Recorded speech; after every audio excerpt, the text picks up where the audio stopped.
Which Greek god do you associate with evil? It's Hades. We all know you're thinking Hades. But why is it Hades? It's probably because in our modern thinking, the ruler of the underworld equals Satan, and Satan equals evil. But Greek mythology's king of the underworld, Hades, is not evil. In fact, Hades is a good guy, way better than his asshole brothers Zeus and Poseidon.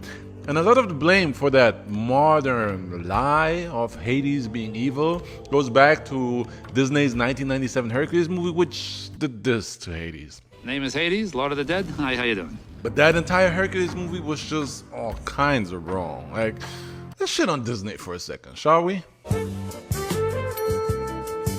Zeus is not a family man. Man, that dude cheats for sport. And he doesn't just cheat with women who are consensual, by the way. Hera is certainly not Hercules' loving mother because Hercules is one of Zeus' illegitimate children, and Hera hated Hercules and tried to kill him when he was a baby, and when she failed at baby murder, she decided to ruin his life by making him murder his own wife and children, by the way. And Disney even messed up the basics because the son of Zeus is not called Hercules. It's Heracles. Hercules is a Roman name, by the way. It's funny because I'm trying to be a smartass here, but I'm pronouncing Heracles wrong because I think the Greeks say it like Heracles or something like that. And also, Hades was not a dude with weird blue flames for hair. He was never depicted as that, nor was he ugly. Some texts even say that Hades is the most handsome of the three big Greek brothers. So, not ugly, not evil, just misunderstood, and that's Poseidon. You might know him as the god of the sea, while I know him as the second biggest scumbag in Greek mythology, coming in right after his younger brother Zeus, thanks to accomplishments like turning innocent women into monsters and murdering thousands out of insecurity. But, to be fair, Poseidon had a tough childhood. His dad ate him after he was born. Yeah. So after his younger brother Zeus saved him, Poseidon helped him and his siblings overthrow his dad, aunties, and uncles to take over the world. And Poseidon got to rule the sea from a pretty cool underwater ocean palace that he was in when he wasn't busy harassing mortals or impregnating women with or without consent. The most famous of said non-consensual impregnation conquests is the story of Poseidon and Medusa, which resulted in the birth of the horse Pegasus. Yes, that's a god and a snake monster creating a horse.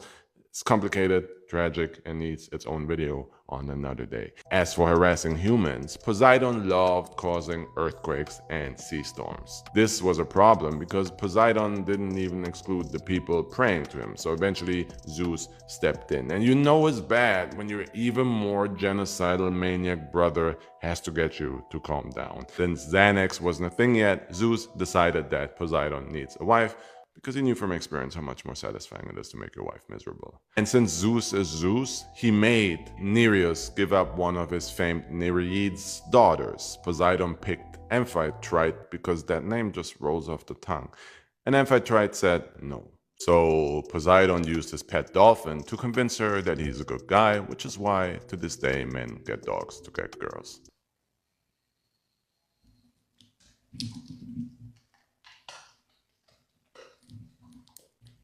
Poseidon and his wife Amphitrite had many children, but just like his brother Zeus, Poseidon's most famous offspring was still born out of wedlock, the hero Theseus. I call him Theseus because I'm German, but whatever. Zeus, the supreme god in Greek mythology, is also a supreme scumbag. Dude imprisoned his dad, deceived women into sleeping with him by pretending to be their husband or pretending to be an animal. It's like, yeah, don't even ask. Or getting them unknowingly pregnant with very suspect divine showers from the heavens. And yes, Zeus is golden, so those showers were golden, so technically they were golden. That is also how Perseus was born, whose mother was locked away by her father due to her beauty. So Zeus just knocked one out from up there and boom, years later Perseus slayed Medusa. How did Zeus even become the supreme god of Greek mythology? Well, Zeus's dad Kronos was a titan who murdered his own dad, the first supreme god of the sky, Uranus. Usually gods are immortal, but Kronos had a scythe that could even take immortal lives, and Kronos used it to cut his dad's balls off. I'm not kidding. This is actually factually True. As the new main god, Kronos ruled with his fellow Titans, but a prophecy told him that his own child was going to murder him, and fearing for his balls, Kronos made sure to always have his scythe in view and decided the safest bet was to eat all of his children. Yeah, checks out. His wife, Rhea, who was also his sister, because Greek mythology, didn't like that. So she only let him eat like 5 or 6 of her children. She was going for Mother of the Year that year. And by the time Zeus was born, she tricked Kronos by giving him a rock wrapped in a cloak, while she sent Zeus to be raised in a cave by strangers and an eagle.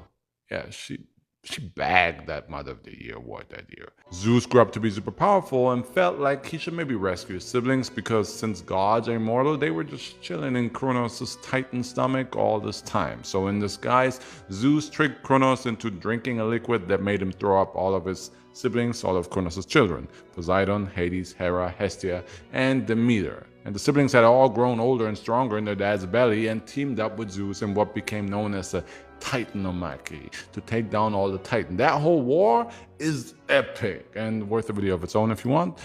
But the outcome of that war was that all the Titans were imprisoned, including Zeus's dad. And Zeus took over as a new supreme god, keeping with family traditions by marrying his sister Hera, who he cheated on with everyone that wanted to, and also everyone that didn't want to. Yeah, like literally men and women, because my man was on that Prince Oberyn diet for real. And everyone is missing half the world's pleasure. Zeus took up his throne on Mount Olympus as the supreme god, with his sister wife Hera at his side and the other gods at his command, until they tried to overthrow him. But that's another Greek drama for another day. Medusa is not evil. She is actually an innocent woman, the most beautiful woman of all time, who was unfairly turned into a monster by the goddess we consider the kindest of all, Athena. Why? Because Poseidon forced himself on Medusa in Athena's temple. And you know this horse, Pegasus? Yeah, Pegasus is Medusa's child. I know, it's weird, but we'll get there. Let's start in the beginning. Medusa was the most beautiful woman walking this planet Earth. So beautiful walking it that Gaia, Earth personified, was all like, girl, step all over me. That's such a nerdy joke, because it's such a mythology joke, because like Gaia is Earth and Medusa was hot, so you step all over me, you know. The point is, everybody, man and woman, was all over Medusa, but this girl was all on her Madonna, like a virgin. Except she was actually a virgin and wanted to be one forever, so it's nothing like Madonna at all. And if you don't know the reference, it's a song from the 80s, kids. Like a virgin. Medusa devoted herself to Athena, the virgin goddess of purity, wisdom, and strategic warfare. Medusa moved into Athena's temple full time to save on rent and worship her all day. All day, son, all day. But the problem was that she was so beautiful that she literally attracted a crowd of simps creeping outside the temple every day. Enter Athena, the goddess of wisdom, a title she must have forgot for a minute because she got mad jealous about all the attention Medusa was getting, and that's where Poseidon comes in. Backstory, Poseidon and his niece Athena had a forever feud going on where they tried to make each other's lives miserable ever since Athena stole one of the cities that worship Poseidon from him, a city now known as Athens.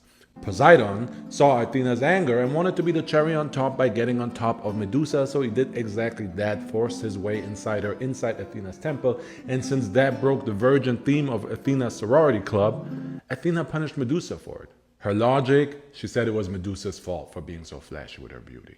Yeah, say it with me. Athena, you're a bitch. So she turned Medusa into the hideous snake monster we now know, and from now on, everybody that would look at Medusa was turned into stone. Hence all the soldiers who were coming for her head because they wanted to slay the monster, but this was just a poor girl who wanted to be left alone. So Medusa fled to an island to live in peace, and there the girl still worshipped Athena until one day she was finally beheaded by Zeus' son Perseus on his quest to become a hero, and today history class teaches us that Perseus is a hero and Medusa is a monster. Yeah, find the social commentary in this one. Also, watch my Perseus video for more on that. Since the god Poseidon's powerful seed was still within Medusa from that tragedy in the temple, a miracle emerged out of all of this. From the blood of Medusa's severed head grew new life, the giant cryosaur, and arguably history's most famous and most beautiful horse, Pegasus, which then became the trusted seat of Perseus, the man who just slayed its mother.